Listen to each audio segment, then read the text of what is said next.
Mac, thank you very much for making some time. I know you're in the midst of moving, so I know that the time that you have is precious. It always is, but especially when you have big life stuff happening. So, thanks for joining me. How are you doing? Good. Awesome, man. No, I appreciate you distracting me and not keeping me away from the moving stuff. This is great. This is way better. Right. We always want to be distracted. That's why we collect cards, right? Yeah, it's a distraction from all that stuff. It's like, let life happen out there. I'm in my happy place here. Right. Give me an hour, give me two, give me a day. You said this was a 5-hour podcast, right? Well, I like to keep it to 6, but for you, I'll cut it down to 5. Yeah. So I think, for those who might not be familiar with you, could you kind of, let the people who are watching know, who is Mac? Who are you? And, why should they be listening to what you like to collect? Yeah, no, that's true. So I got back into the hobby like a lot of people did a few years ago. Was going through personal things, like went through a breakup and a move and, all kinds of crazy life stuff that a lot of people seem to go through that get back into the hobby. And kind of through it all, towards the tail end of that relationship, I think like right before that relationship ended, something had happened. Like I either saw like a commercial for cards on like for alt, or my parents like found my cards in the garage or something. Mm-hmm. Something prompted like all that happened at the same time. And so I kind of rediscovered my cards right as I was going through that. And I just had a lot of time where, as I was going through that life transition, I had my cards, and it was like when I wasn't working, I didn't, I'd hang out with friends some, but like I couldn't be with my friends all the time. And there were a lot of moments during that period where I was just kind of by myself at night. And during that, especially when you're going through kind of hard times like that, you kind of, can be a dark place very quickly. And so for me at night, that's really, they say the hobby's alive at night or whatnot. Like for me, it was a lot of like started buying cards online and started like perusing marketplaces. And then eventually I think I started just over the course of, that progression, I started an Instagram account. I started like posting things on Instagram. So now I'd say most people probably associate with me, put out a good amount of content at this point on Instagram and TikTok. It's kind of a combination now of, I think I'm somewhat funny, situational funny. Like I'm not a jokes kind of haha kind of funny, but it'll be like skits. It'll be some educational reels. I try to like mix the two together a little bit. So I mostly kind of collect 90s NBA is kind of my primary thing. So typically anyone that kind of follows my journey, it's going to be a funny mix of me finding 90s NBA cards, throwing them in one touches, and then probably an educational reel here too. Nice. And, I think one of the things that I don't know if I could say that we bonded over, but, there's sometimes I'll see you post cards that I'm like, I wish I found that card at that show, So there are some. I mean, I know we haven't met in person, but I was trying to think, like, were you at the National a few weeks ago? I wasn't. I didn't go to Cleveland. I was at Chicago, in 23. So I went to the prior 3, Chicago, AC, gotcha. Chicago. I didn't make it to Cleveland. I will be in Chicago. I've gotten commitment from my wife that she's given me that week off of daddy duties. That's always important. So, I try to go as often as possible, but the last 3 years, were you there? Were you in Chicago in 23? Chicago last year, but it's funny because I definitely been following you for a long time, and I'm trying to remember though how much like we were commenting as back and forth as much at that point. And to be fair, I probably was pretty early in the show scene a year and a half ago that I probably would not have been like, I was pretty introverted and wasn't going up to a lot of people. So it's probably a different experience anyway. Yeah, no, I mean, well, it's funny because I find a lot of collectors are introverted. I'm like, I always get into a discussion. So my buddy who usually goes to the National with me, I always like, I've taken the Myers-Briggs, and like, I definitely skew introvert, but I'm a little bit more towards the center of the scale. So he always get upset with me because like when we're at the National, he's like, you are not an introvert. And it's just like, well, I'm around card people. Like it's a very easy, break the ice. I know you like the same stuff as I do, or we both like cardboard. Yeah. So it's a lot easier to be more extroverted when there's, a little bit of a lower barrier to entry. But you go to a bar and it's a bunch of strangers, it might be a little different. No, it's funny you say that too, because I have this conversation with people a lot, especially like some of my friends that aren't in the hobby, and I think they just associate that, hey, I'm more outgoing than I actually am, because people don't realize, like, most of my content, I'm by myself in my office. So I can be a weirdo by myself in my office, no problem. You start putting me in larger crowds and it's like a totally different situation. Yeah, absolutely. Yeah, one of my favorite memories of the first national I went to is, I was at a table, a dealer that I had made a number of deals with that had a bunch of 90s stuff. I always like going there and seeing what new stuff they might have that day, or there was somebody else there that was deciding on a few different cards, and they recognized me and they asked my opinion. And I love, the reason that I started making videos is to just share my knowledge. Any little bits, whenever the brain cells are rubbing together and I can share whatever comes out, is the most fun thing. I think that's one of the things that you like to do also. And that's one of the things that I've gravitated to, is like, you share your experience, but you also share the knowledge that you have. I'd say that, like, I think what I found is, like, I'm never going to be the most knowledgeable about a card or a set. Like, that's like, there's people that have been in the hobby for way longer than me, but I think what I tend to find is, like, a topic will just, like, get stuck in my brain and I'll be, like, obsessed with it, and then I'll do a deep dive and go down a rabbit hole and, like, find the story around it. And I think that's where I found, like, my kind of role in the hobby is, like, I really enjoy doing stuff like that. I think about, like, various stories, like, mislabeled slabs that go to auction and stuff, or like cards that have, like, just an interesting story associated with them. That's the kind of stuff I like getting into, but it's usually people like you are the ones that usually have that base knowledge I kind of work from. The best thing about the hobby is there's so much to know. Nobody can know it all. Even when you're just looking at, just 90s NBA cards, like, I'm always learning new stuff. So it's like the most knowledgeable people, I think it's almost like, the more you know, the more you realize how little you know. Yeah. And I think too, with 90s, that I always, lament with people is, I think the companies that produced them at the time made some of the differences of rarity were so nuanced and so small that made it almost impossible for the average Joe to actually spot one card versus another. That I think I keep learning probably each week. I probably pick up on one new insert parallel that I didn't even know about. And it's like, happens probably, like I said, about once a week. Yeah.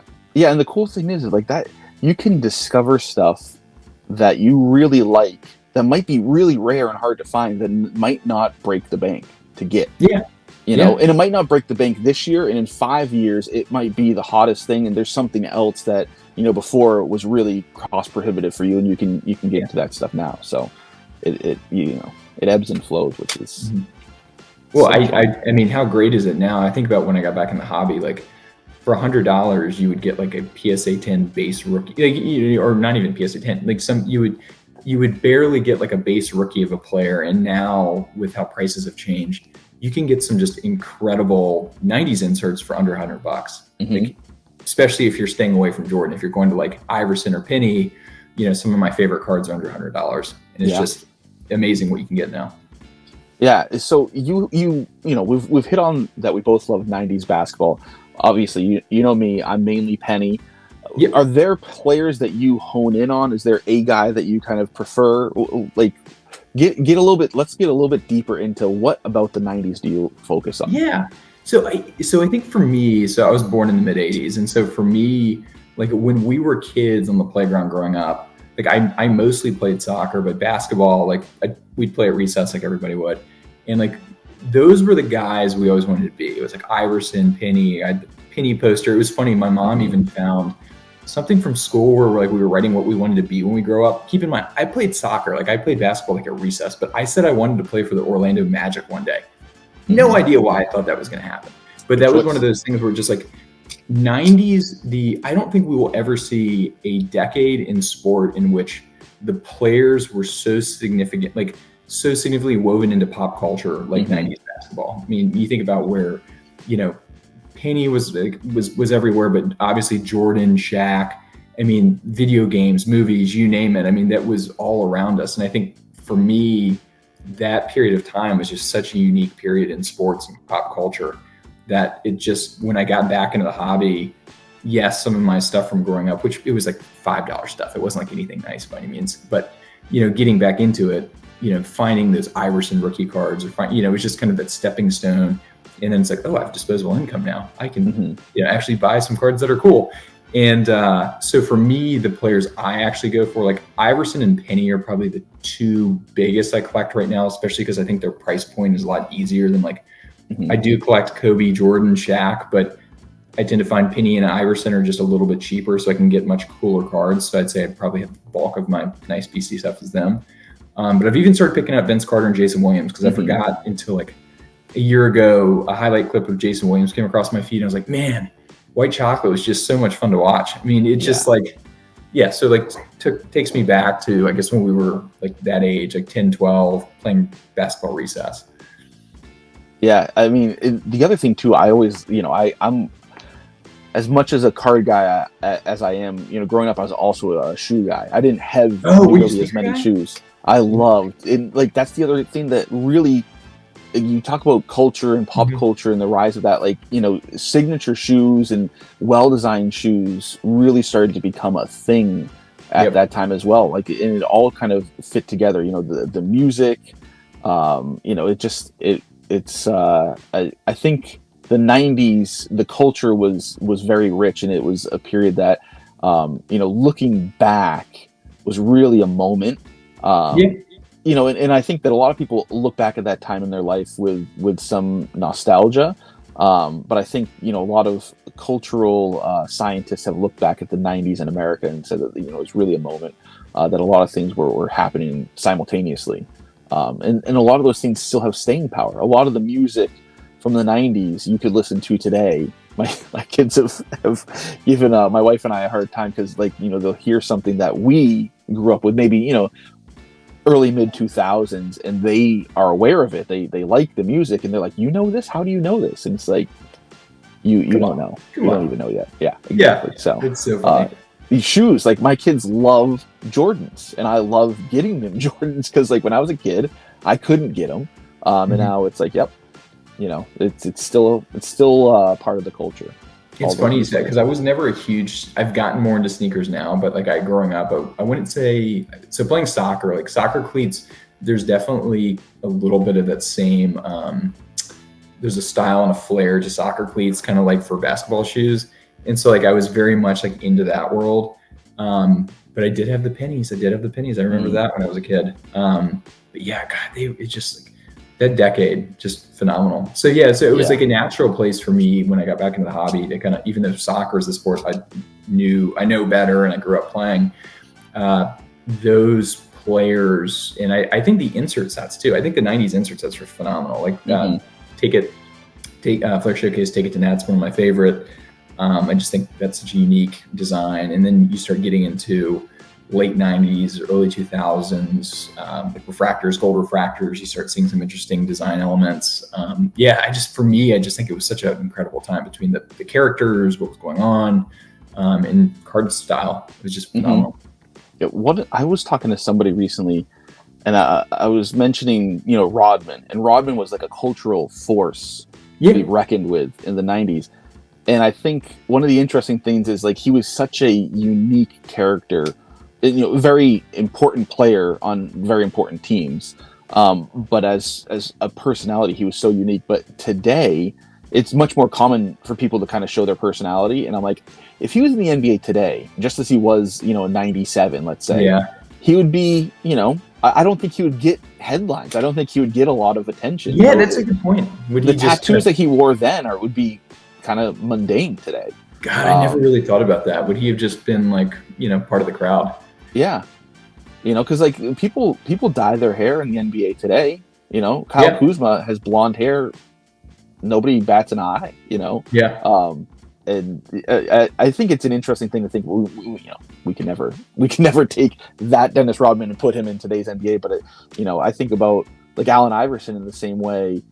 How many trends he started without even trying to. I remember the first time that the Sixers as a team wore headbands. to kind of show team unity. In the new year with a statement they hope will bespeak more than just fashion. Headbands being worn by most of the 76ers tonight here in Phoenix. The Sixers hoping to ring in the new year with a win here at America West Arena, knowing that their 12-18 record belies how good they could be. Trying to spark some team unity here with headbands. Iverson and Snow with red ones, the rest of the team with black ones. And I don't know if that was Iverson in the locker room saying, "Hey guys, we need to do this," but I think that if it wasn't for Iverson being on that team, that wouldn't have become a thing. Or wearing people wear sleeves now. I mean, Iverson wore that because he had an issue with a burst sac in his elbow, and then it became a cool thing. The kids liked it. Yeah. There's so many things I think about basketball culture, NBA culture, that Iverson kind of took and made a mainstay of NBA culture. Even to the extent that, like, if I remember correctly, David Stern put in the rule for players' dress code when they weren't playing, when they were walking into the stadium or whatever. And that stayed for years. And I think it was mainly because of Iverson and Jason Williams and players like that wearing stuff that he considered to be street culture and shouldn't be part of our league. And it's like that is the league.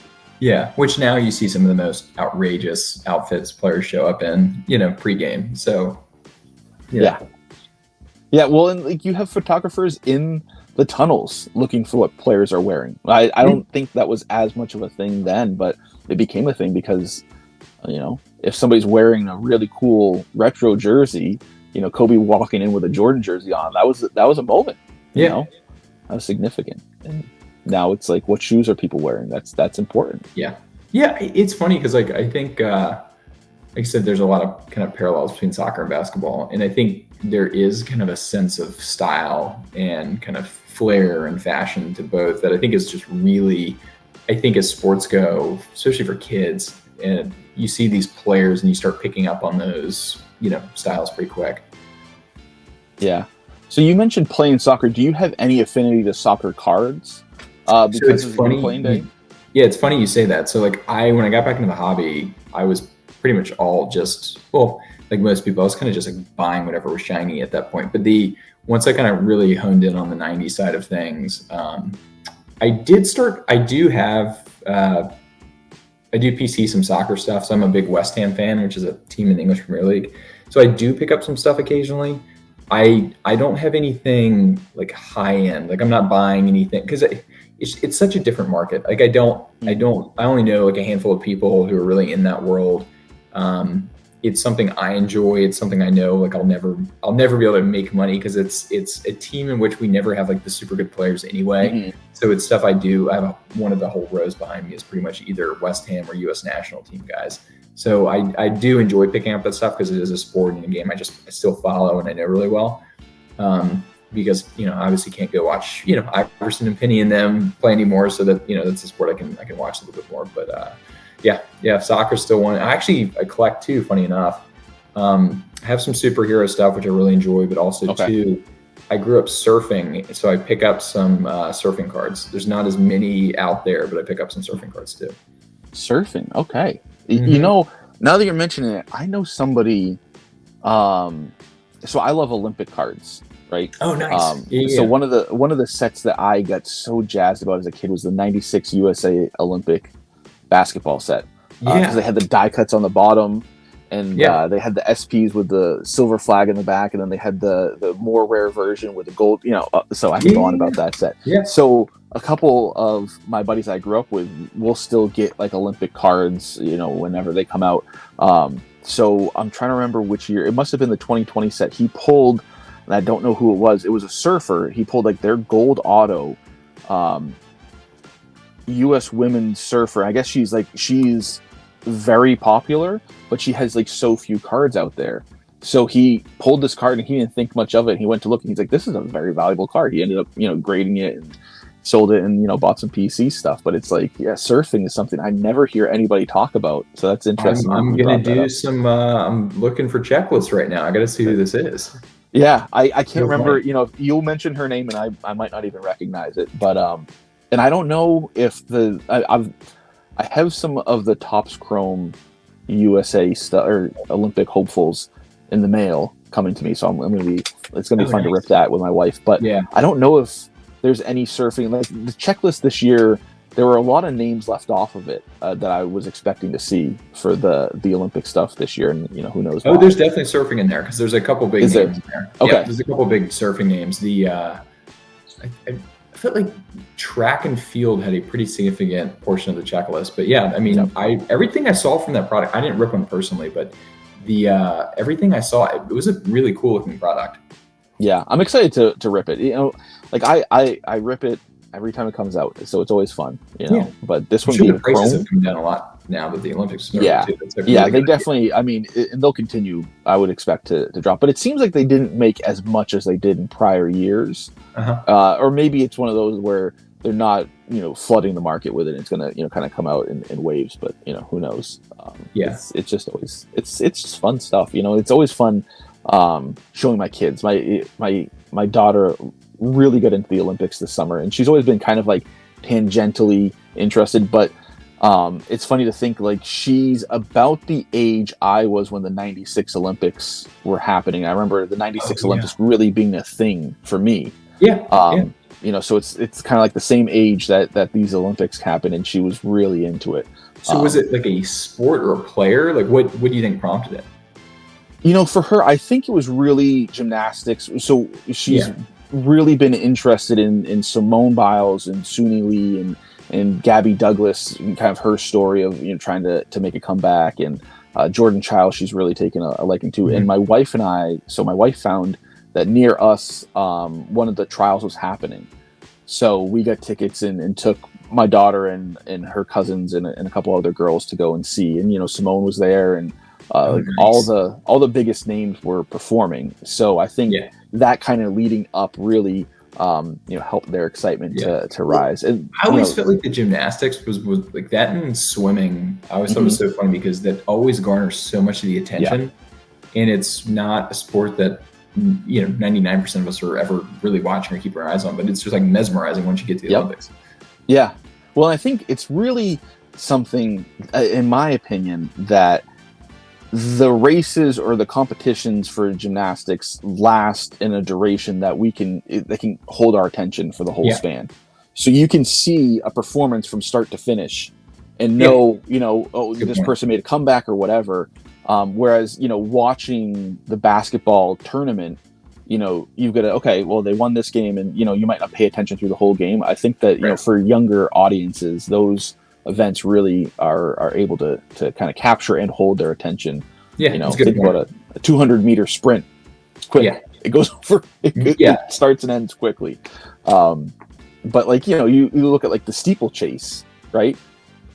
People don't pay attention. You could have the Michael Jordan of that event, and people would be like, "Who?" So it's just too long. That person probably is in the checklist for the Olympic box, though. Willing to bet it. Yeah, well, and I bet they have some cool pictures. When they kind of they jump over that little hurdle into the water and stuff like that. I'm sure there could be some cool action shots. Strangest part of the sport. I always just was like that. Who came up with this? But, the Greeks maybe. Yeah, probably the Greeks. But the Olympic cards are so fun, and it's interesting seeing them get a lot of attention. With that triple auto. Actually, I bought a couple of those. You had to buy at least I bought a handful. Well, and my wife is a huge fan of USA basketball, and she's a big Curry fan. Started watching him in college. She's a big Lakers fan, so she loves LeBron, and she really liked KD when he was playing with Curry. So the three of them, she was like, "Yeah, we're getting that." So I even talked to her about some of the bounties, and I was like, "If we get this triple auto, what do you want to do?" And she was like, "We are keeping that card." And I was like, "Okay, all right, we'll keep it." And she goes, they would have to start at $1 million for me to even think about getting rid of it. I said, "Okay, all right." And that may be what that card ends up selling for at some point. Maybe. Who knows? Well, if it comes in the mailbox to me, it's not going to sell. So we'll never know. God, would you tell people? Would you? That's the tricky thing too. I think I probably would. I would probably share it on Instagram, or maybe I would share it with some close friends. that know cards and stuff like that. Mm-hmm. It would be really tempting to kind of like put it out there and like tease the people with the bounties, type of thing. Yeah. Like, hey, Yeah. I got this. But I don't know. It would be one of those, making the decision with my wife if we're selling or not. I would make the decision with her if we're going to publicize it or not. Yeah, it's funny because people always are like, oh, how awesome it'd be to get a card, like a high-end card like that. And I know 2 people now that have pulled like 6-figure cards basically, and the amount of like logistics that come into it, it's a thing. Like you really have to think through how you communicate it, who you communicate it to. The auction houses start trying to get their hands on it. I mean, it's a pretty wild experience. Yeah. Well, and also, if you tell people that you have it and they know, where you live, are you going to keep it at your house? Are you going to add a rider on your homeowner's insurance or your rental insurance? And, there's all that. So it is. Yeah. I have no idea what I would do. It brings a really good question. It's like that creates a pretty big problem pretty quickly. It'd be awesome to have it. It's a cool problem to have, but it's definitely a headache in some regard. And it's one of those things that if I did get it and share it on Instagram, inevitably, there's going to be some people saying like, you're an idiot, no matter what you decide to do with it. Yeah. Yeah. So, there's some of that that's going to come along with it as well. It's like, when are they shipping though? I heard they're shipping pretty soon. I would hope so. I mean, it's been long enough. I would assume that they've had the time to print them and randomize, the parallels and all that kind of stuff. Yeah. I think I heard from somebody that the triple auto is going to go out as a redemption. I'm not positive on that. Oh, but interesting. Yeah, it would be interesting. I mean, I would think that they probably could get all those guys to sign it, but maybe not. I mean, logistically, when are you going to be able to get all of them to be in a room with the card? It's also like, do you want that card going through the mail? I just don't know. I wouldn't. I wouldn't. Yeah, I feel like that's not the play there. That card is just, oh man. Yeah. Card's well, and then the question then becomes, if you get the redemption and you reach out to Topps, you redeem it, I would imagine that there's some sort of a vault that they're probably going to try to persuade you to keep it in. Oh, I didn't even think about that. Is there some kind of hook there where it's, hey, you get it, but it's a digital ownership, it's card's vaulted, we're not pulling it out? I would assume that they would probably allow you to take it out if they, if that was what you wanted. But, I wouldn't be surprised if they're like, hey, it might be a better idea for you to keep it over here rather than, send it in, or, hey, we can ship it to you, but here are the stipulations that are come along with shipping. The auction houses have shipped probably more expensive cards than that.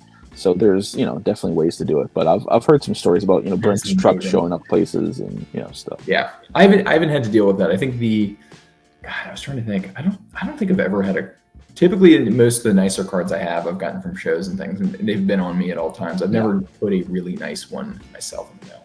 Yeah, no, I'm the same way as you. If I'm getting, like, I like to splurge, if I'm at the National and I've got the funds and there's a card that, I'm not going to force it, but if there's every year that I've been to the National, there has been a card that has, warranted that type of interest for me. You got to.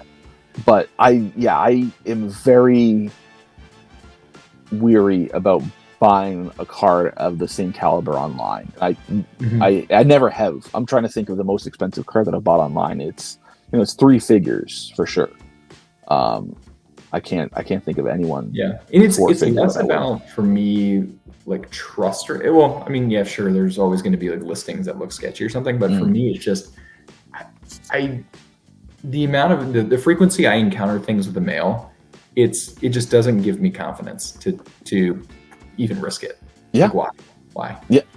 I mean, mail gets lost all the time, and because of nothing nefarious, it just happens. It just happens. Yeah. I think I bought a Horace Grant starting lineup action figure. Oh, nice. It's never arrived. When did you buy this card, or buy this? 3 years ago, I think. It was. Maybe there's still hope. Maybe it's still floating around somewhere. It's one of those things like that happening.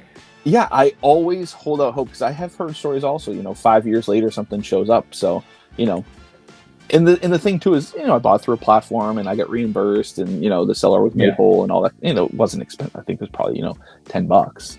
I'm not talking anything that's it's somewhere. I'm rooting for you. I'm rooting for you on that one. That's like I've heard stories of people's like cards getting stuck at going through customs and showing up like 6 months later. Like you never know. You never know. Yeah, all kinds of stuff. I've been fairly lucky though. Nothing significant's gotten lost. I don't know if you had any personal horror stories mailing. So here's something I've started noticing recently that I don't think a lot of people realize. So sometimes when I go to the post office now, I do the self scan. Like I'll take a bag of stuff and self scan it in. But for a while, I would just take it up to the desk and let them scan it in. And what I started noticing, this is crazy. I don't know why more people aren't talking about this. So the person would take the package, scan it, put it in front of them, grab the next one. Well, they were basically piling these packages after they scanned them on top of the scale.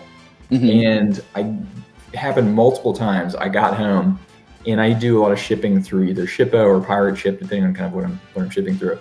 And I started getting these secondary invoices and I was like, what the hell? Like I weigh, I weigh, or most of the items I send are like just a few cards. So they're not very, very heavy.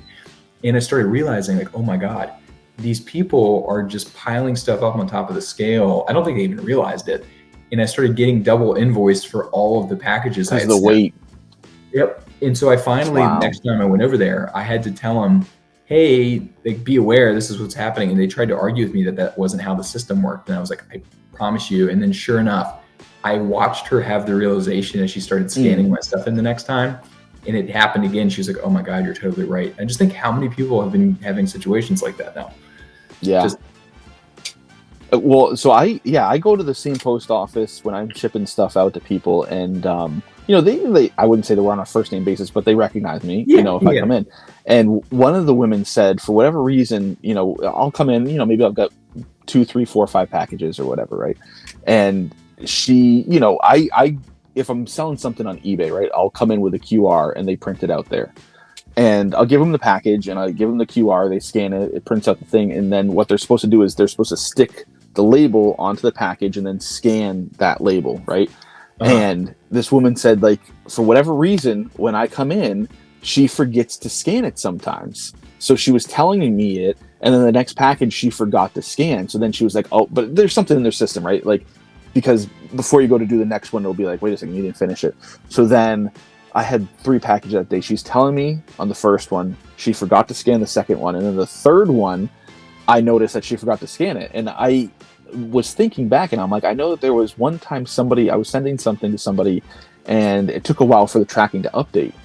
And I was like, it must have been because it was not scanned at that location. And it took a while for it to get in the system and all that kind of stuff. So, they missed scanning it. It went out on the truck, but until it got scanned at the next location, it didn't show that it was going. What they don't always realize is, like, for a lot of especially in like the hobby, how much like trust comes into play. If there is a period of time where it looks like you did not ship the item that you said you were, and even if you had the best intentions, it's just one of those things where to the buyer, like, it does create anxiety. And so, one of those things. But yeah, so we can talk about the post office all day long. But right.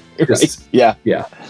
It's great when it works, and when it doesn't, it's like, oh man, you're ringing. Well, the other thing too that I always think about is like, if you're sending stuff off to PSA, it's usually probably more valuable stuff, or it's a lot of stuff. And there's always the debate, like, do you add insurance? Do you not add insurance? And all those different types of ways of shipping it. And everybody's got their own thoughts and philosophies on, how to do it and why to do it that way. And it's the shipping is a necessary part of the hobby that you can't get away from. But it definitely, creates some angst. Absolutely. Yeah. And I know a lot of people will hold until, like, they'll take cards with them to some of the bigger shows to get graded, but the lines have gotten so bad where it's kind of becoming harder and harder to do that. Yeah. I mean, I resist the urge to do that because it's like I have to schedule so much time in my day out to just stand in line. And it's like there's, at the National, there's so much happening every minute, every hour. And you can't do all of it. You have to pick out what you're going to do. You're going to miss something. It's inevitable. But you just make the decision of, like, what's the highest priority for you, and you decide that, okay, I'm going to miss out on whatever else is going on. It's just, for me, grading is always going to be something I'm missing out on, or standing in line for a redemption I'm always going to miss out on. Yeah, it's That's like, the cost, right? I don't do a ton of grading, so like anyone who's watching my stuff knows, like I do have some graded stuff for sure. But for me, a lot of my collection is raw, and we were talking about this earlier. I'm a big kind of one-touch guy, so that's like for me, the having a really nice refractor in a one-touch for me is just like the most gorgeous thing in the world, and that's what I try to do with most of my PC. Yeah, I did love when you posted. I don't remember if it was at National or if it was at the Fan Fest, but when you got the 3 new cards, the Shaq, the Penny, and the Iverson, and you're walking over to Mr. Minty, and I was like, oh no, please don't tell me he's gonna gloss them up or any of that type of stuff. And it was just like, nope, they're cracked, and now they're where they They're need just to be cracked. One touch. And I was like, I think a lot of people were confused. So I didn't really. I changed that reel like at the end because I had filmed it at the show, and I kind of forgot the hook at the end of like why it was so funny. Like I think of people that know me well know like, oh, what was wrong with it is they were slabbed, and like he was just getting them cracked. And I'm definitely one of those people, like I'll crack stuff, but if there's a person there that has a much better tool than I have and does it way more, I will gladly let them crack my cards for me. So yeah, he was willing to do it, and I was like, hey, I'll just do a funny skit around it. But yeah, I think some people were like thought I was getting into card cleaning and all this stuff, and I was like, I'm just cracking cards, like nothing too crazy here. But yeah, no, watching it at first, that was definitely my first thought. I didn't even know that in a service, for lack of a better term, like that existed, where you could just, hey, I want this out of the slab. Because I have absolutely been at National and bought a card that's slabbed, and I want it raw, and I'll bring it home and crack it. And I was like, now that I know that that's an option. I don't know if Mr. Minty, if that's technically a service he does or not. I'll have to see if it's a menu. I know him, and so for like I just was like, hey, if I like luckily one thing I love about the hobby is people are generally like mostly are easy to work with, and like this was one of those things I think most people knew. Like I like raw stuff, and so like I just had filmed him and put him in some content, and so he was willing to work with me, and we just did like kind of a little trade. But yeah, he had like a much better tool. He was using one of those is it like a tile cutter? That's what it looked like, yeah. Yeah, and I've never used one of those before, but it like watching him do it, I was like, wow, this seems like a way better tool than me put the slab flat on the counter, crack the corner with a wrench. Yeah. I started using I don't think it's not a tile cutter, but it's basically something that like it's a tile tool where you can score it and kind of like crack a tile. Yeah. And that has worked well for me, but I do a lot of raw. Most of my stuff is raw. I'm very selective when I buy something slabbed, and I'm also very nervous to an extent when I get something that's slabbed that I want to get out of the slab. So it's I figured out a tool that I have that I can use, but I'm not great.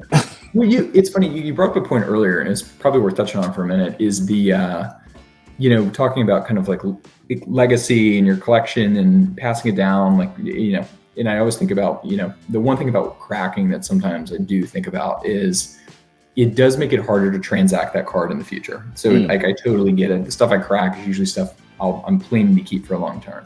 But I do think about like, hey, if something did happen to me, heaven forbid, I get hit by a bus tomorrow, what does the person who, my fiance who has my collection now, like her ability to transact and move cards. So it's like, it is a double-edged sword, but I think in general, all my stuff is probably between like a PSA 7 and 9, probably mostly 8s, but. Yeah, it's interesting. Now you're reminding me. I had a teacher in middle school who, he was a big sports fan. He, coached a lot of different sports and stuff. And come to find out when, I was taking his class, he was also a card collector. And he was a big Yankees fan, and he liked a lot of vintage stuff. And he never said specifically like what he had. I don't know if he had, Mantle rookies or if he had, Yogi Bears, right? I assume he had some cool stuff, but he was telling us one time that it almost sounded like a salesperson, but somebody was pitching him on grading his cards. And the way that he was saying that they explained it to him is when you eventually pass, it's almost like an insurance policy that makes it easier for whoever's handling the stuff. And, coincidentally, in the last, I think it was about a little bit over a year ago, he did pass away. And I went to school with his kids and stuff. So, they now have his cards, and they're now figuring out what they want to do with his collection.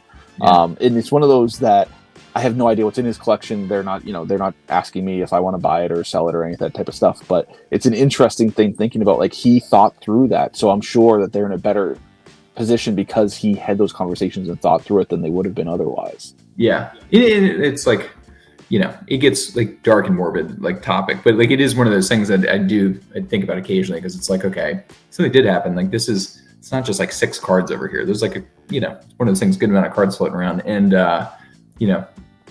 it's, some people know how to move that kind of stuff. Some people don't. And it's like, unless you're in the hobby, it's easy to get fleeced too. So, yeah, I actually started writing out instructions for if, my untimely demise. It's like, hey, if something happens to me, here's who to reach out to. Yeah. This is somebody I know you can trust, and they will help you, and they won't fleece you, But it takes time to think through, and also, like, stuff can change. I mean, you touched on how important people's reputation are in the hobby, and I think something that, especially on Instagram, but any sort of interactions, you can see, like, people can turn heel quickly for who knows what reason, but it's like, I have seen a lot of people in the hobby assume positive intent until proven otherwise, and then once you see somebody's true colors or a different side of them that you didn't expect, it's like, okay, well, I'm done with that person, so it's like, I have to be prepared that whoever I write, hey, talk to this person, at some point I might have to change that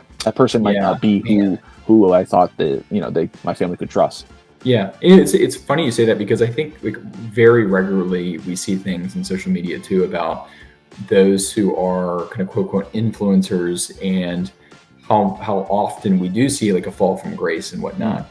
And I think it's, it is kind of disheartening when you see that, especially like people like you and I that do like creating content. I mean, I always joke with people. I was like, please don't let me influence any of your decisions. But like for people that do create content, it's, there is almost like a stigma out there. And it's one of those things that we always have to kind of think about, because to your point, it's like, you always hear stories about like mega bids and all kinds of stuff that's going on out there in the world. So yeah, mega bids, shill bids, all kinds. Yeah. One of my, like, almost like a sniff test that I use is if I see somebody that's, let's say relatively new, and they look like they want to be or are trying to be an influencer, that's probably what they're trying to do. And like, for me, that's not my speed, right? I want to collect, and I want to share what I collect, and like I said, share my knowledge whenever I have a moment of brilliance. Yeah. But the people that I like to interact with and engage with are also genuine, passionate collectors. They're there to engage with other people that are like-minded, that they can learn from and share and maybe trade and transact with. But like the idea that I'm going to get like a sponsorship from Ultra Pro is like, if they reach out to me and they want me to do something, like, okay, I'll talk to them, but that's not, I think it was like a month or two ago, I got an email or a DM from the people involved with Top Shot. And I was like, well, that's nice. Is it still around? I didn't even know it was a thing until I got this DM. And I was like, cool, thanks for reaching out. Yeah. I'm all set. No, it isn't. But it's like, there are people that are out there that's just like, know who will sponsor me, not if, who will. And it's like, I started making content because I thought it'd be fun, and I never expected to make a dime off of it. And that's the way I like to keep it. Yeah. And I know a lot of other people like that. The beauty of it is you can do whatever you want in the hobby. And I think that's like, I've like personally for me started getting kind of more and more in the hobby, like professionally too. Like I do some stuff in the hobby career wise. And it's one of those things like that I always have to like ask myself pretty regularly, is this impacting or influencing my passion and interest in my collection and collecting in general? And it is like, it's funny to think about, because it's like, you hear this with professional athletes all the time. Like they, people that start getting paid for things that they're passionate or interested in, they do start losing interest. And it is something to always be like cautious about. But yeah, I think, at the end of the day, it's like, especially with the hobby, you have to do and collect whatever you enjoy. Because very quickly, I think if you start going down a path of like, whether it's content creation or just collecting, if you start going down a path you don't actually enjoy, you are not going to do it very long. Like I see it all the time with people creating different types of content. Like they try to get into certain types of content that really doesn't fit them. Like for instance, like long form content, like is not for me. Like I wouldn't be able to do it. Like those, like you have like YouTube, I just personally couldn't keep up with it. And I'm always so fascinated by people that can and do, because I think it's a great form of content. But for me, I know I wouldn't survive. Like for me, it's the quick stuff through like Instagram and TikTok that I really enjoy doing. And while I'll maybe always have relationships one with the other, different collaborations and stuff like that, it's at the end of the day, I like my collection. I like making content around it, but I always try to make sure that I don't lose sight of like the collecting piece. Like that's why all my videos, not all my videos, a portion of my videos are always going to be mail days or me picking stuff up or cracking a slab to put it into a one touch, because at the end of the day, it's about the cards. I mean, in our, I think we're all a little bit quirky and just, wanting to build our PCs. So. Yeah, no, there's so many things that you just hit on that I like.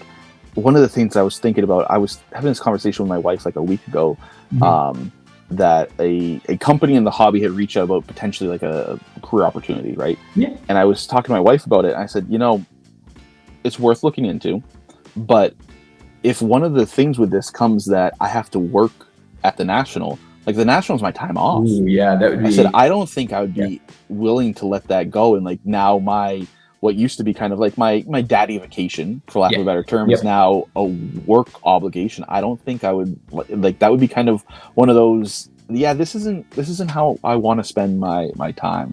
So it makes me think like, yeah, I want to make sure that my hobby stays a hobby and stays an escape. And if it starts to not be that, if it starts to be an obligation, is it going to be something I enjoy? Probably not. Yeah, but you have to know for yourself. Everybody's different. Yeah, it's funny you say that, because the things I have started doing in the hobby, kind of like more career wise, or I don't want to say job, because it's not a job. Like I get to do stuff I really enjoy doing. But what's nice to me is like, because I collect mostly 90s NBA, like there's very few things I could potentially do opportunity or collaboration wise in the hobby that would turn me collecting 90s basketball cards into a job, because it's not like they're still producing 90s basketball. It's like there's only so much you can do. So for me, I've still been able to kind of keep that separation where, like, at the end of the day, like the stuff I have in here, this is still like stuff I love and I'm passionate about and continue building. And nothing I do collaboration wise or work wise or job wise or whatnot is gonna like impact that side of things. And like it's really important, to your point, that you kind of keep that distinction. Yeah. Well, and like to your point, like with the content, like I was at the beginning of making YouTube videos, I tried to stick to a weekly schedule, and the same day every week I had a video, and and I was able to do that for a while. But then I remember sometime around the pandemic where it started to feel like it was more of a chore. It was more of a task. Yeah. I remember having a conversation with my wife, and she was just like, "Why are you stressing about this? I thought this is supposed to be fun." And I was like, "Yeah, you're right." And I was like, if I don't make a video this week and it skips a week or two, the world still goes, And I was like, yeah. And why am I doing this again? Because it's fun. Oh, okay, that's right. All right. And I kind of had to have that too. You got to keep it in perspective. But I think it's with anything that we do in our collecting, if you start stressing about any aspect of it, I always say, like, if you're not having fun, you're doing something wrong. And that's the main, and like I said, if it's something you aren't truly enjoying, it's going to be so easy that a month down the road, 2 months, whatever it is, you're going to put it down thinking you'll come back to it, and you never will. And so I know for me, if I had gone down some different paths or different lanes with content, I probably wouldn't keep doing it. And I think for me, as long as I kind of stick to the lane that I feel like I can have fun in and still do it in a way that's not too time intensive, it's something that I do continue to enjoy doing, even if it is, I do stress sometimes of like, hey, can I make it look a certain way? If I can't get rid of a glare on a card on a video I'm trying to do, I still get frustrated about stuff like that, but it's like, it's fun stuff. I enjoy doing it. So no, and that's like, even if I'm going through my PC and there's a card that brought me joy when I got it, but now it's like, time to get something different, if it's not fun, or sometimes it's the smallest cards that I get that bring me the most joy, and like the bigger cards bring me more stress than joy. Okay, I've been hearing where more you and more focus. people who are keeping their PCs, and I'd say the bulk of my stuff is under like $300. Like, and I think a lot of people like that price point. For one, it's a lot easier to move if you do need to move something.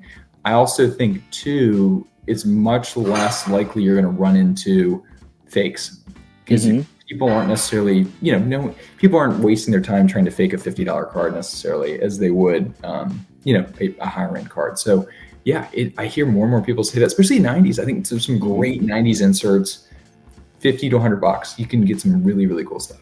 Yeah. I mean, I think it was just yesterday or the day before I saw Nat Turner had shared a Great Expectations Kobe from 98 Fleer.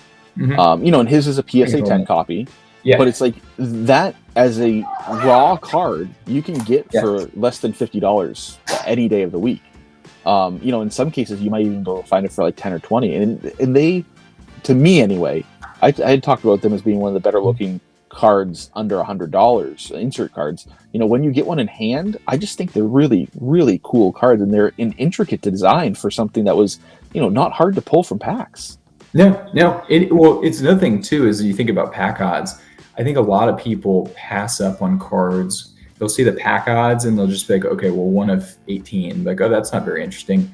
But they don't take the time to look at the checklist and see, like, okay, it was 1 of 18, but there were 300 players on that checklist for that, for that parallel. So it's actually a much more rare card than you realize. And I think there's, I think people are starting to kind of wise up to that, but there's just so many. I was trying to look through my binder real quick of like some other cards I like that are, Silky Smooth is another good example. I have an Anthony Hardaway Silky Smooth right here. I think that's the quirkiest, weirdest card, but I love that card. And it's, for penny, it's under 100. So yeah. I went and I actually bought, those are such interesting cards because of like the net overlay. Yeah. So I got an Iverson where the way it was slabbed is like the booklet's open, essentially. It's a big slab. But I was like, you can find them slabbed both ways, whether it's closed or open. But that was doesn't know what we're talking about, right?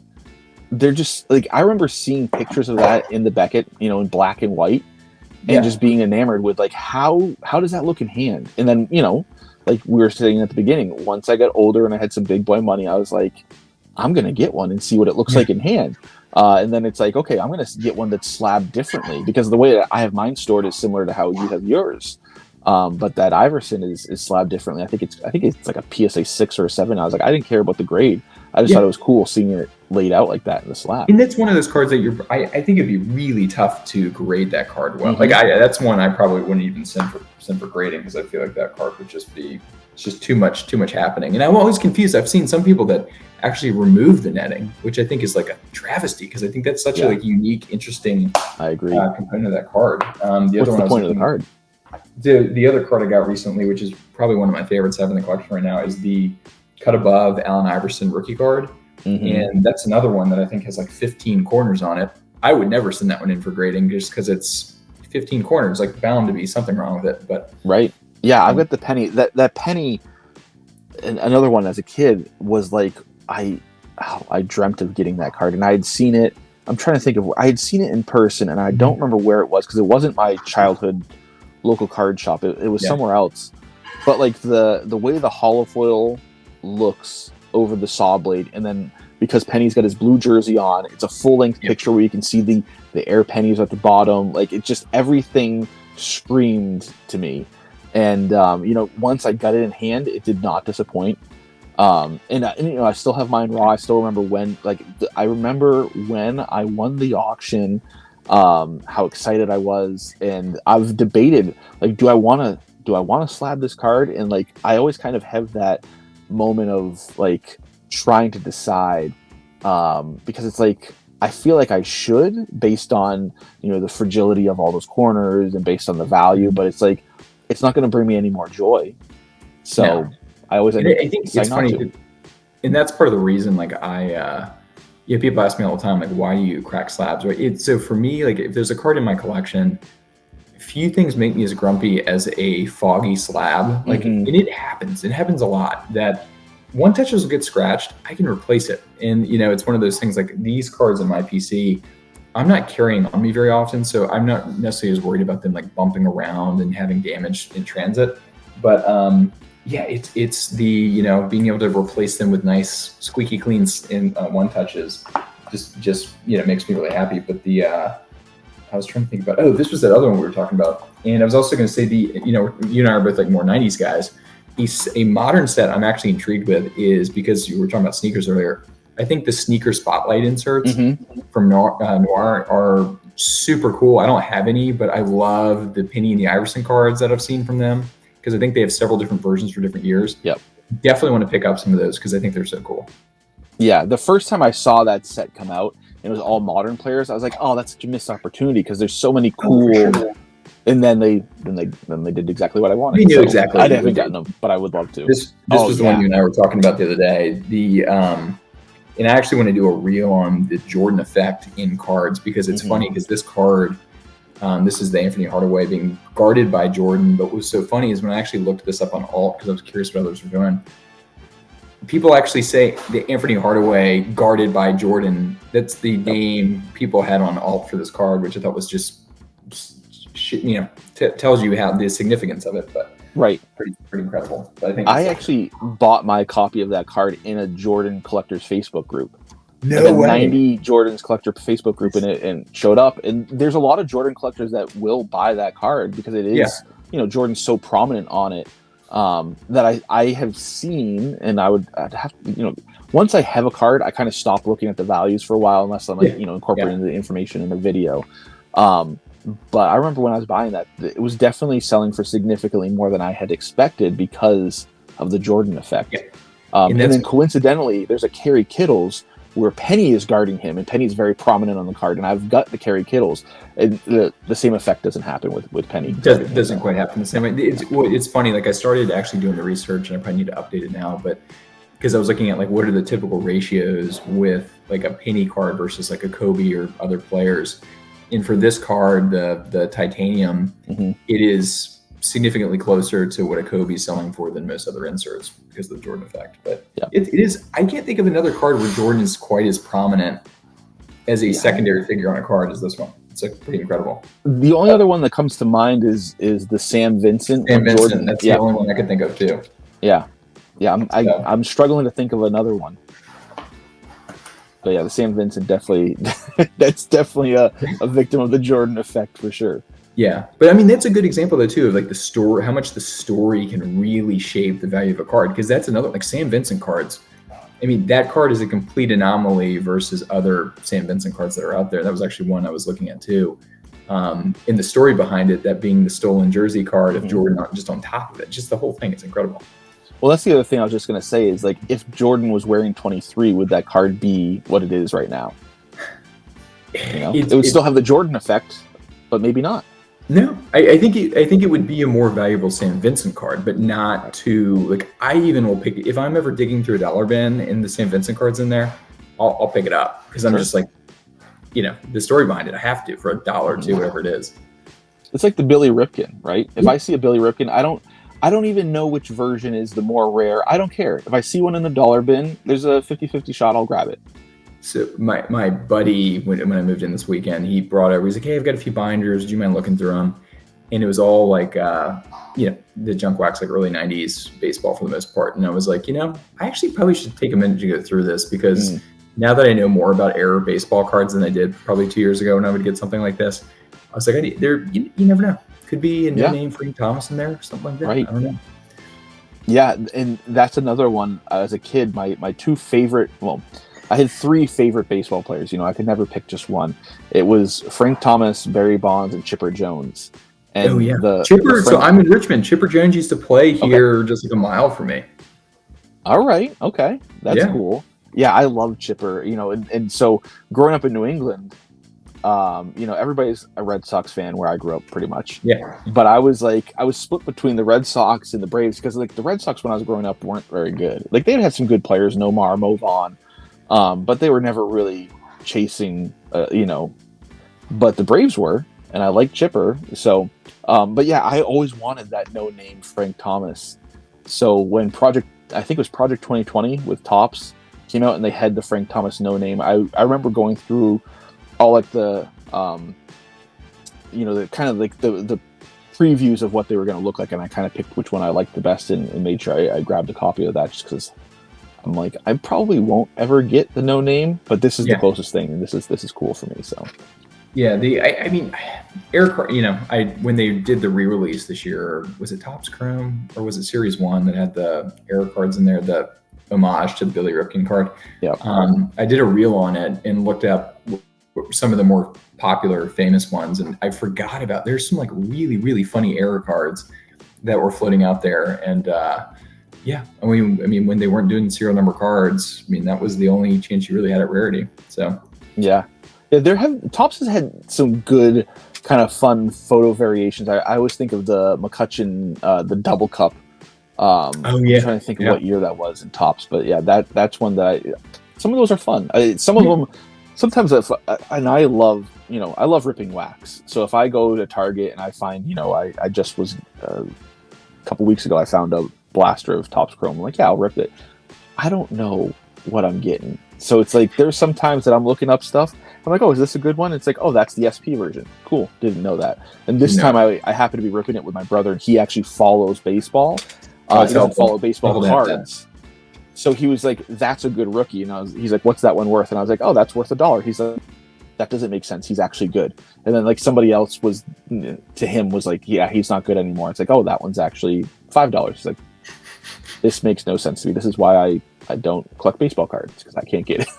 I can't understand it. Baseball's a totally different world. The whole like the way the prospecting is, it's just I can't keep up with it. Yeah, it's tough. I was just talking to him about baseball in general, and he was getting into like all the contracts and how player trade values are figured out, and I'm like, yeah, this is too much for me. I can't. It's just too much. Yeah. Back to the 90s basketball. Right, exactly. Yeah. I get that. There's no contracts in 90s basketball anymore. Don't have to worry about it. Funny how that works out. Don't have to worry about it. Yeah. It's just, there's so many cool designs, and I feel like I'm always discovering a new one. Like sometimes, like, I don't know if you've ever run into this, but like I have, not randomly, but like there'll be a card on my checklist that I need to get, and I acquire it. And then, like, I remember specifically there's this one penny from 1999 Topps Finest that, I have the base and I needed the refractor, and it just never shows up for sale. I'm like, whatever. And then one showed up on a Facebook page, and I was like, yeah, I'll grab that. I can't remember what the price was, but it was something I was willing to pay, right? And I never see it for sale. I got like 3 DMs immediately after me just like posting sold and offering to buy it, at the same price or offering more. And I'm just like, I didn't realize how sought after that card. And like, I know the pack odds, I know, how it looks, but there's always those things in the 90s that's like, sometimes you just never find them, and people just are, really, really jonesing for it. It's funny you say that, because I recently came across the collector's choice. They had like silver signatures and the gold signature versions. Yep. And that was actually the one I was referencing earlier, where like the pack odds on the golds was not crazy. It was like one of, I think, 20 packs or something like that. But the checklist was so massive. I never come across the golds of the big players. And I just happened in a bulk purchase a few months ago. The Shaquille O'Neal was in there. And I'm really torn on it, because like it wasn't one I really had on my list to like keep for my PC or anything. And then like every time I pick it up though, I'm like, I just don't know if I'll ever see one of these again. I just like, I haven't seen them in a long time, and I never come across them. So that's one, I have kept. But there's just some cards that just don't appear as much. The other one I was thinking about, which I thought you were thinking about for the penny, was the 1998 Finest no coating refractors, the dual-sided refractors for Finest. Those rarely come across those either for the big players. And those are so gorgeous. And I've seen those with, they are the regular refractor that people have taken the peel off, graded and they will get slabbed by various companies as the no protector refractor. No protector refractor, yeah. And I'm like, it's not. And I've also seen, I actually bought a penny like this it's got the dual-sided refractor that was just labeled as a regular refractor. And it sold for significantly less because it was, it was mislabeled. And so I think I have like 3 copies of that card, because it's just like, if they show up and the price is right, I'll grab it because it's Snag beautiful. it. Yeah, because you don't. It's funny because I was looking recently because a guy I know has one, and I just started looking on eBay of like recent sales of any of the big players, and there was only like a couple I could find because they don't pop up that often. Yeah, it's that's a great one. Another one that I was thinking of in the same vein is the 1999 Fleer Tradition round ball collection, which was retail only parallel that were inserted one in every pack. You talking about the round ball royalty? Nope, just the round ball collection from '99. So it's the next year Fleer Tradition, and it's just a really simple parallel that just would never ever show up. And I think part of it was probably because they were so common that people probably just would assume that they didn't have any sort of desirability. Yeah. But I was looking for years for the penny. I ended up buying a penny lot for like $50 that had one in it, just because I wanted it. And I was like, I'll pay $20 for this card by itself. And it's like, I know it's not worth 20. If it went up for auction, it wouldn't sell for 20. But I'm like, it never comes up. In recent years, I've seen them start to show up more often because at one time I had seen a Kobe sell for like $50 because it's the same thing. Really? It just never showed up. And now I think you could probably get a Kobe for like $5 or $10 pretty easily. And you're right, the round balls, as I'm looking at, like that's a very, I mean, that's one of those small nuances. If you were just flipping through a binder quickly, you could easily pass through. Yeah, but player collectors, it can be a headache to find those. And again, it's not that there's a shortage of them. They just don't show up for sale. And now that they are, you're seeing the prices, kind of be more in line with what I think is reasonable for something inserted. But or on the flip side, 2000, 2001, getting a little bit outside of the 90s, the Fleer Tradition had sticker parallels that basically like the back is blank and, the card stock is more flimsy. Yeah. Those are a headache for player collectors, and they have checklist versions and they have subsets. Those are hard to find because they weren't, I'm trying to think, I don't remember the pack odds, but they weren't easy to pull.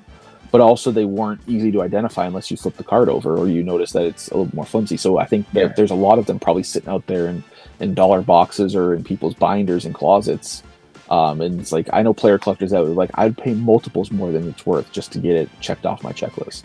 I'll admit, I tell people all the time, for stuff in my PC, I'm not afraid to pay on the higher end of comps if it's something I really want. I'd say a lot of the stuff probably in this binder right here next to me, I've probably paid on the higher end, and but it's stuff I'm going to keep for a long time. And it's, for me, this is also stuff too that's not popping up every day. So it's, if I was going to sell it, I'm probably pretty sure I could probably get my money's worth. But, just the, some of the stuff is just, it is amazing because maybe pack odds wise, you should come across them more than you do, but you really don't. Or some of them are greening. So that's the other thing too that's really kind of impacting, I think, some of the attractiveness of some of those inserts too. But speaking of that, actually I think I have it right here. I just probably my most recent mail day, which I need to do more mail day videos. I used to almost every other Friday I would kind of stack up all my packages and just do a quick Instagram live and open packages together with people that were there, and it's usually around my lunchtime, and it's 5 of us chatting, but I haven't done that in months. But anyway, so this one would have been there where it's an old CSG 7 atomic refractor, and I literally bought this because the CSG slabs are gorgeous, but the copy that I have is kind of greening, and this one has no greening, and it's there's nothing impacting the eye appeal. I'm sure there's probably some sort of an issue on one of the corners or edges, but it's the condition doesn't look any better or worse than the copy I have, but the greening on the copy that I have really bothers me every time I look at it. Yeah, so I'd say that's going to be the biggest, determinator, I think, of those cards' value in the next 20 years is the greening. Because they're all going to have some slight edge wear or corner wear, but I think the green is where you're really starting to see the difference. Especially you think about some of the acetate inserts. I'm looking at some of the others that just kind of jump out as I'm flipping. When you mentioned that, the first two that came to mind was the Slick Silver from 95 metal and the Dunkin' Donuts. Those two are acetates that, if it's crystal clear, those will go for a premium. And if it's got some, I know the Dunkin' Donuts can get kind of a little yellow, or I've even seen some that get to the orange. Just I don't know what you did, but you did something wrong. It's funny because everything, and well, I can't speak to the acetate ones as much, but it seems like for some, everything I've read, it had something to do with the ink. And a lot of people think it had something to do with sunlight, and it actually just has to do with somehow the ink has like oxidized within the card or something. But it's kind of sad to think about, because there are some phenomenal insert sets from that era that I'm kind of fearful to think, but like in all likelihood, I think a significant portion of those will be discolored at some point.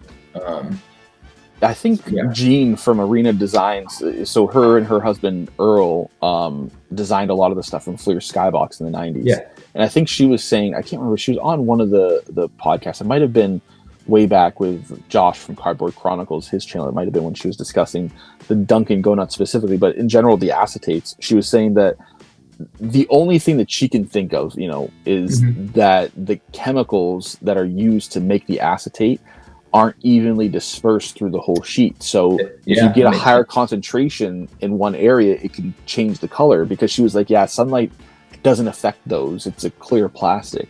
But she was like, that's the only thing I can think that would cause that effect. So if you have something right now that's crystal clear and, you store it well and all that kind of stuff, it should be good. If it hasn't turned yet, it should be good.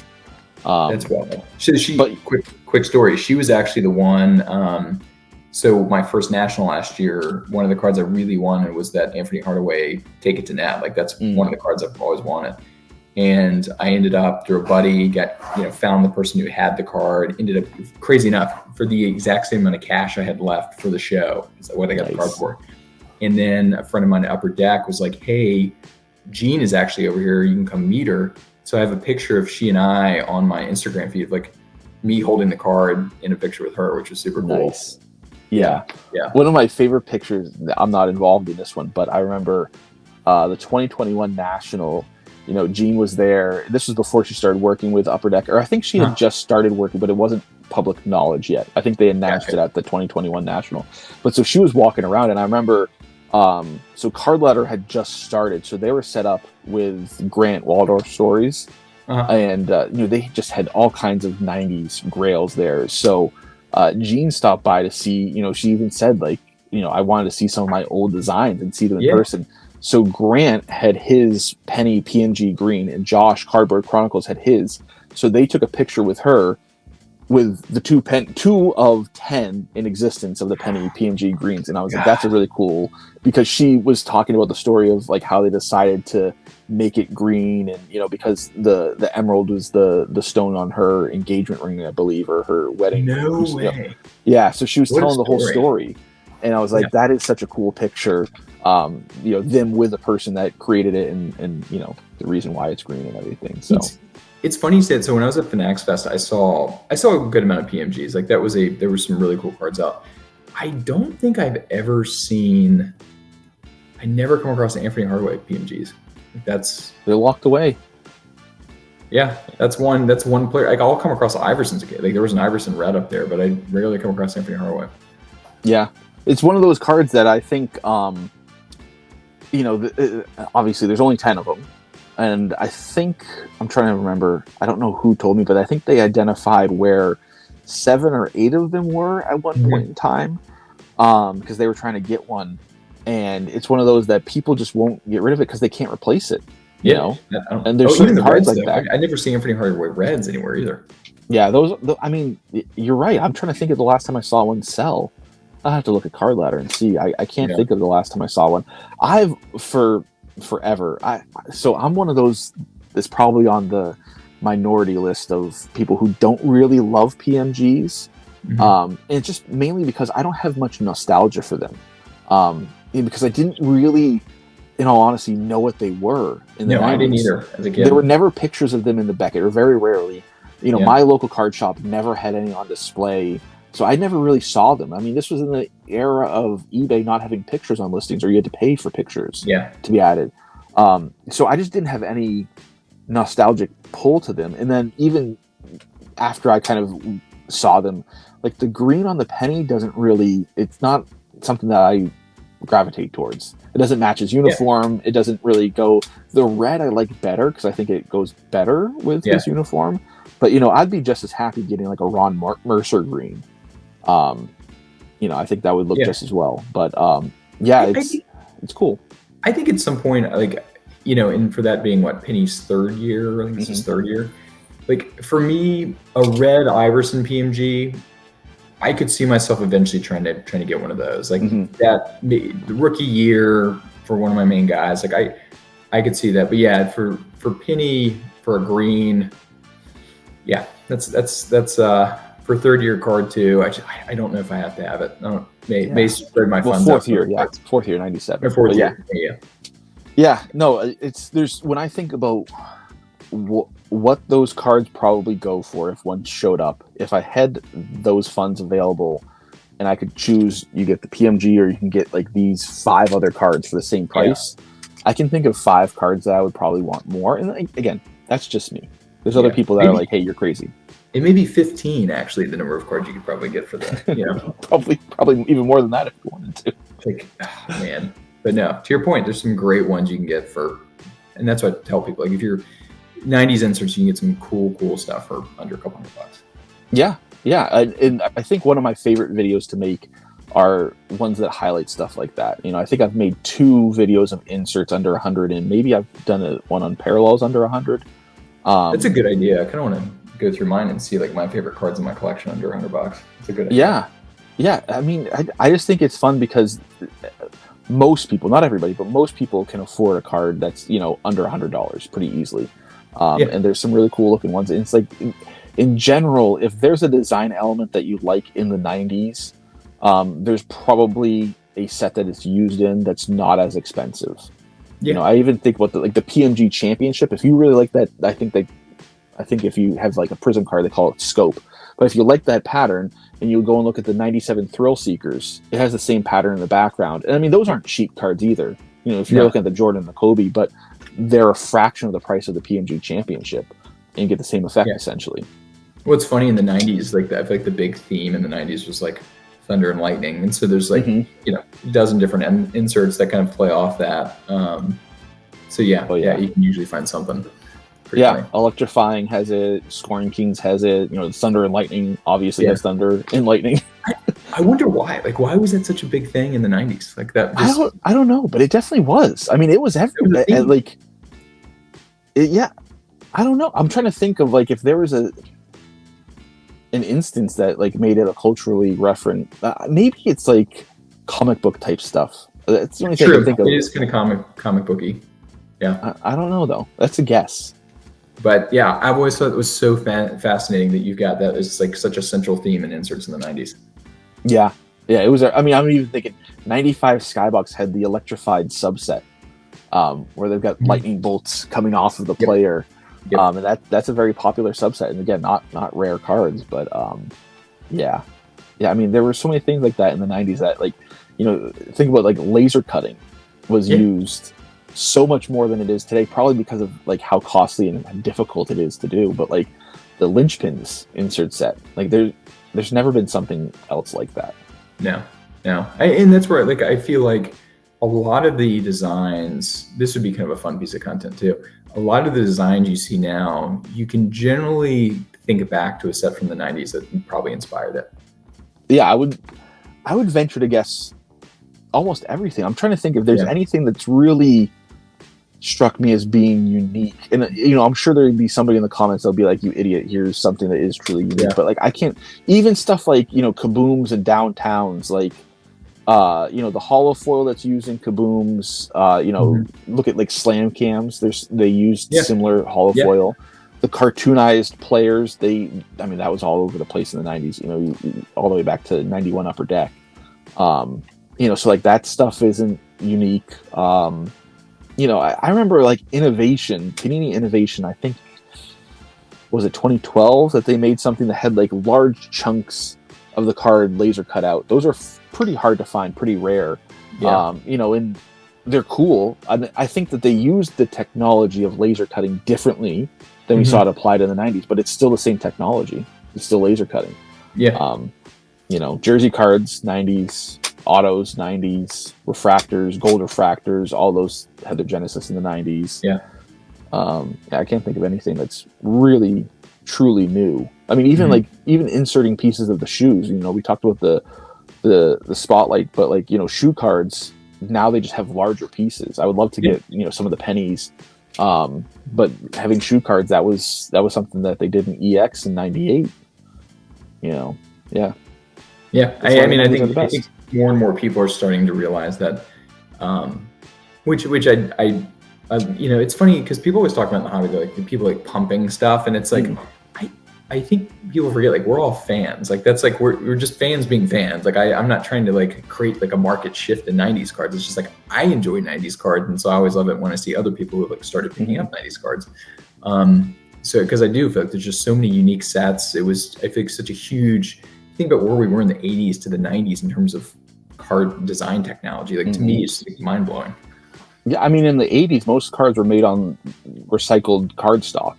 Yeah. You know, so it's like that stuff also didn't hold up as well, because I remember when Upper Deck came out, like Upper Deck was a premium product in '91, I think was their first set, because they used premium card stock and it was just a better quality card stock. And it's just like, that was an innovation at the time, just focusing on the materials that you used, you know. And then, you know, Skybox with having graphical designs in the background was a huge innovation, because before that it was just a picture of a player. And now you've got some graphics behind it. Like, it was mind blowing to people. I mean, for me, one of the first like big inserts I bought when I got back in the hobby was the '92 Beam Team. Because for me as a kid, I was mind blown at that design from, you know, that was '92. It's like you think where we were in 1989, 99. It's like, and then all of a sudden we have this. Like, how did we get from here to there? Like, what? Yeah. I mean, I think it can't be overstated how big of a shift it was to people when Beam Team came out. It was such a massive shift, and people were like, I mean, you couldn't find them because they would, as soon as they were available for sale at a card shop or wherever, it was sold.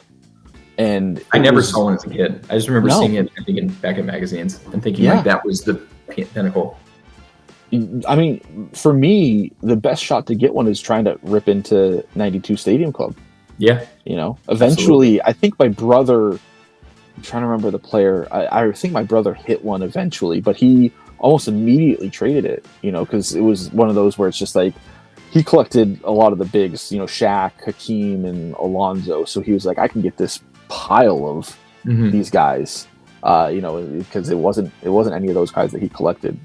He definitely didn't hit the Shaq because that was such a massive card at the time. I still find Beam Team cards in dollar bins all the time. Yeah, and it's like I'll always grab them, like, even if it's the smaller guys on the checklist. I'll still pick them up. It's like, there's always I don't have any like PC guys that are in that set because, you know, the earliest PC guy I have is Penny. He was drafted in '93, but you know, I was looking at the checklist. I'm like, which one kind of really speaks to me? I ended up picking up the Dennis Rodman because I just liked the Rodman.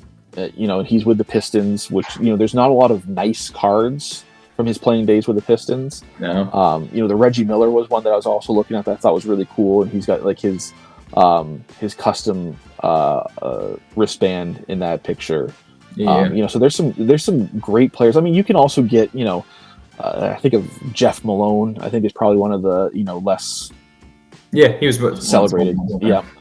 But you know, if you're a Jazz fan, you know, Jeff Malone's probably a bigger deal. You know. So it's got a big checklist. Dominique Wilkins is in there. You know, you got some great names. Clyde. You know, it's such a good set. And then the next year we had Scoring Kings, and then Scoring Kings was like, okay, well, my mind's been blown again. Just 1 year later. And that's still both of those are still massive chase cards for people. Yep, and that's why it's funny you say that, because like Scoring Kings, I still do not have a Scoring Kings card, and that's one I like work my way up to some of those. And like I see the Jordans probably. I'll see like one at each big show, but I've just, you know, people always want to get them out for them. So yeah, and that's one that I don't love the picture on the Jordan. I have a Jordan. And I've had it for years and years. I don't love the picture on that. I would rather a picture like the Larry Johnson or the David Robinson. I've got a David Robinson, and I'm like, I just like this picture better. I'm not getting rid of my Jordan. Don't get me wrong. I enjoy that too. But I wanted one that also has a picture that I just thought was a little. Jordan doesn't even have the ball in his hand in the picture. You know, he's obviously like, you know, shooting, but You know, it's a Scoring Kings card. You think that the ball should be in the picture. It is funny how the aesthetic does come into play of, funny design decisions like that sometimes where you're like, huh. Yeah, like something that's trying to think. Dunkin' Donuts. You get some where people are very clearly, Penny is one of them, going for a finger roll. Oh, He's not dunking. Yeah. And then you got Vince Carter, who's true. very definitely emphatically dunking. So yeah, those things definitely it play into how much I enjoy a card at times, but sometimes I overlook it. Yeah, so you get me wondering now. I'm thinking about my PC of like, I'm sure there's a card in here probably in my PC that like as I go through it now with that lens, that I'm like, huh, like why is the picture that way? Why did they do that? But right, yeah.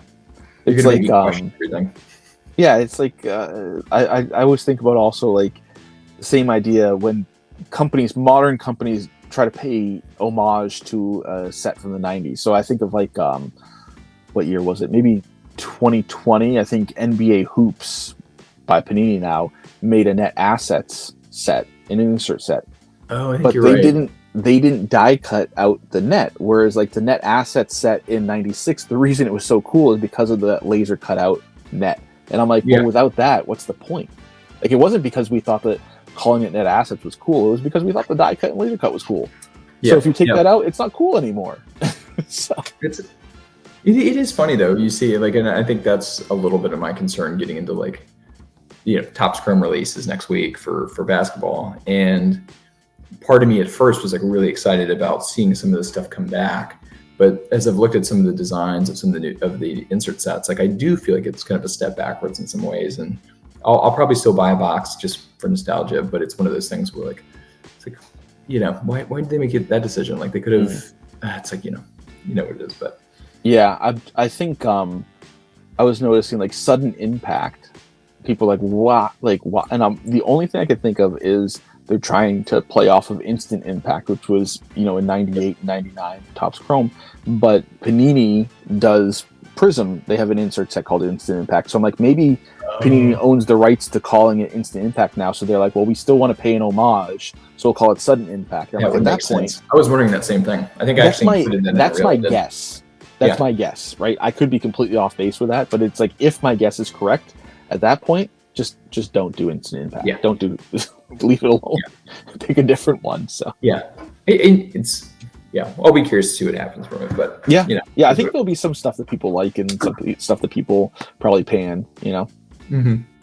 Absolutely, it'll be interesting over years. 5 years from now, how do people feel about it? I think I think it's one of those things where, like I said, I'll probably buy a box. I will say I think the autographs in it look kind of cool, but some of like the base I think is a step backwards. I don't know. I think for some people it's going to be like that 1 year transition of license that maybe people will hold nostalgia around it or think it was unique. I have no idea. It's tough to know. Yeah, my gut says if Wemby is what people think he's going to be, people will look fondly back to it. And if Wemby, if he's not, for whatever reason, I think people probably won't. I think he'll probably fall down to, and I could be wrong. That's just my gut. But I always think about like Zion, 2019 Prism. I think if Zion was what Zion people thought was like, look at Luka. I don't think people had a lot of pull to that card until after people realized what Luka was, and now it's like there's a lot of nostalgia for Luka's base Prism. Yeah, absolutely. I mean, God, that just what that base Prism used to sell for during like 2020 was nuts. Yeah, it was quite a time. We were all doing it though. We were all buying all the fancy base PSA 10s. I was telling somebody literally yesterday about, I remember in 21 at the National, there were, teenagers. I was at a few different dealer booths and saw this happen, where the dealer, everybody's busy, right? There's, it's 2-3 deep at dealer booths. They're working on a deal. They're answering a question over here. And you'd have this, kid walk up and just not say hi, nothing. Not introduce, just got any Luka Prism base 10s? And just like completely, cold called. And I'm like, if you just looked at this guy's booth, you could see like he has nothing in that realm. if you just took 1 second, but they were just like, they would just jump from table to table and table to table to ask the same question.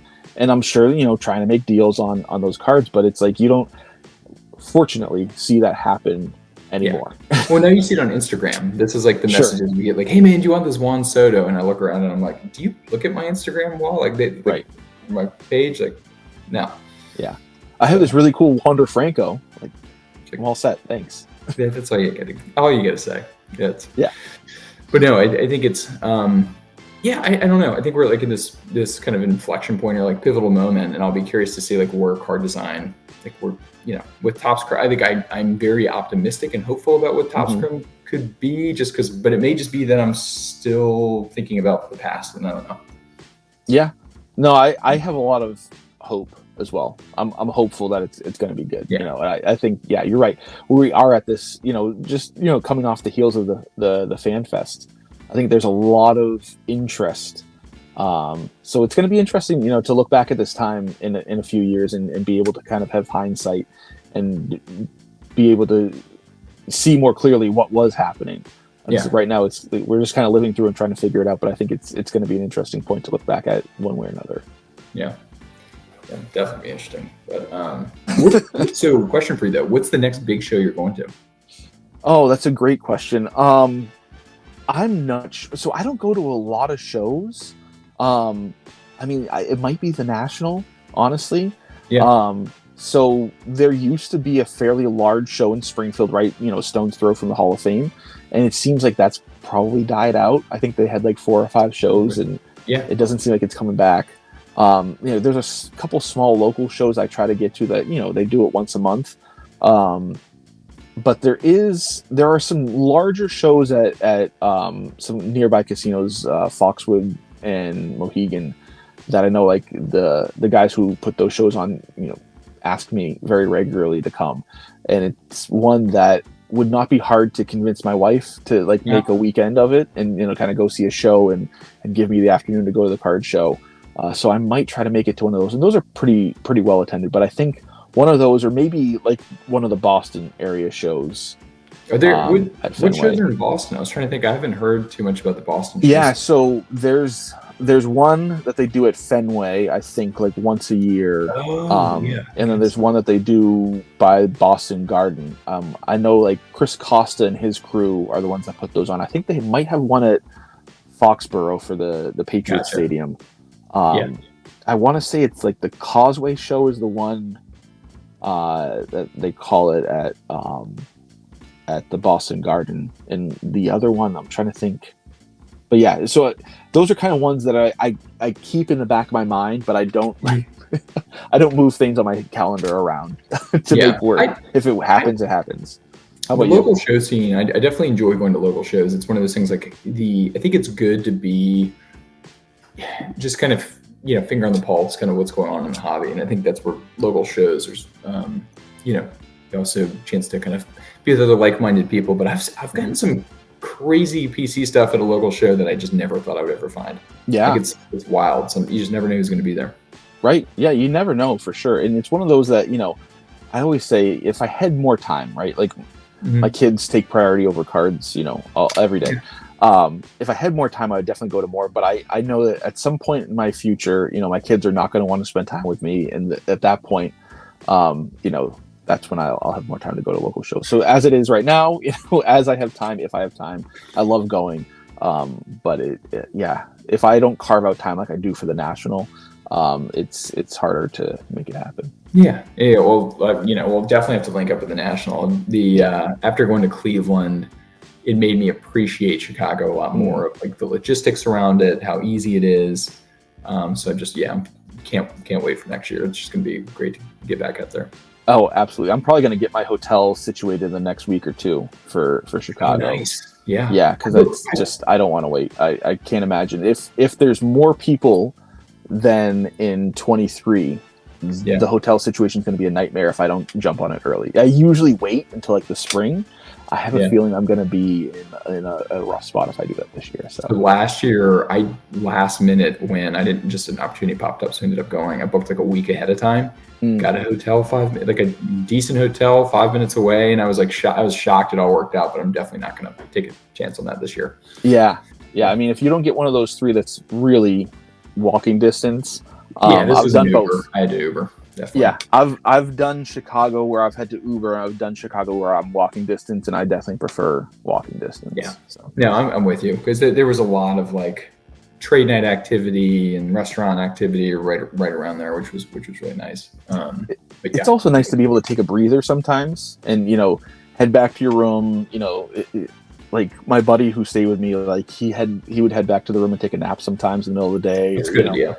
Yeah, so it's not, you have that luxury if you're walking distance from your hotel. Whereas if it's an Uber ride, it's a little bit different of a decision. It's still not bad, a 2-minute Uber ride down the street, is still manageable. But if you can just walk right over and it's nice. Way better experience for sure. Yeah, for sure. I recommend it. Yeah. Can't wait to get back out there. Yeah. Well, I'm going to look forward to seeing you there in Chicago, and maybe trying to think if there's any shows that are like in between where we both are. Probably not, but who knows what the cards might hold. I mean, you definitely should try to go Fanatics Fest. I'll say that. Like I don't have any, So I was close to going because it's an easy train ride from where I am, but we were renovating our kids' rooms that same weekend, and it's like which is more important. So this year was not the year, but I'd say like next year, if it's going to be anywhere close. I thought it was a very fun experience, very different than what I was used to. Still plenty of card stuff, but then you could go do a lap and go watch people coming out the WWE entrance and doing all kinds of crazy stuff. So and from the looks of it, also like my whole family is sports fans. It seems like something that I could pretty easily convince my wife to take the ride with me and go do some of the fan stuff while I do some of the card stuff and make a nice Saturday out of it. Yep. So I think it's an easier sell for families. That's what I was hearing a lot of. Is like it was good for families. It was the first time I'd been to a card. I'm not going to really call it a card show, but kind of was. That I've been to a card show type situation where I felt like I could actually bring non-hobby people and them not think I was weirder than I actually am. Normal card shows, people would be like, "What is wrong with these people?" Like, Yes. My wife has said, "Yeah, I'll go to Chicago with you. I'll go to the National." I'm like, "No. First of all, it's not actually in Chicago, so let's you have to. It's a commitment to do the touristy stuff in Chicago, and you don't know what you're signing up for. Like, here, let me link you up with this person. You can chat with them and figure out if you'll enjoy it." It would just be it'd be tough to bring like any local show or a national or any just regional. The average show experience is just not. I think it's just really difficult for an outsider to not get lost. I don't know. Yeah, not get lost, to keep their attention. I told my wife, look, I could bring you to the corporate area where they got like museum pieces, jerseys and stuff like that. But after about an hour of that, you're going to be like, what else is there? And for me, to pay an hour would be a lot. Yeah, exactly. I'm like, if they had a half a day pass, you'd be satisfied with that. But they don't offer that. So that would be kind of funny where they're like walking around trying to police that. Like, wait, you had a half day pass. You got to get out of here. Like, the clock is up. How many hours have you been here? Get out of this building. Yeah. That would be funny. Yeah. So, all right. Well, this has been a blast. I've appreciated your time. I've appreciated your knowledge. But I know you've got some important stuff to get back to. Oh, no. Not important, but have work stuff apparently popping up. But, Jake, this has been awesome, man. I'm so glad we finally linked up because, like I said, I think for a long time, we've kind of gone back and forth a little bit on Instagram. And this is like, now you're a new internet friend of mine. So now I have more hobby internet friends. We always need more friends, right? So it's fun. I joke with my fiance at most big shows I go to, like, I'm just going to go hang out with my internet friends for a few days. That's what we're doing, literally. That's what we do. Yep. But no, it's great to connect. And, now we'll have to link up with the national next year. Sounds good. I'm looking forward to it. Awesome, man. It was good to connect. I'll be in touch. All right. Bye. All right. See you, man.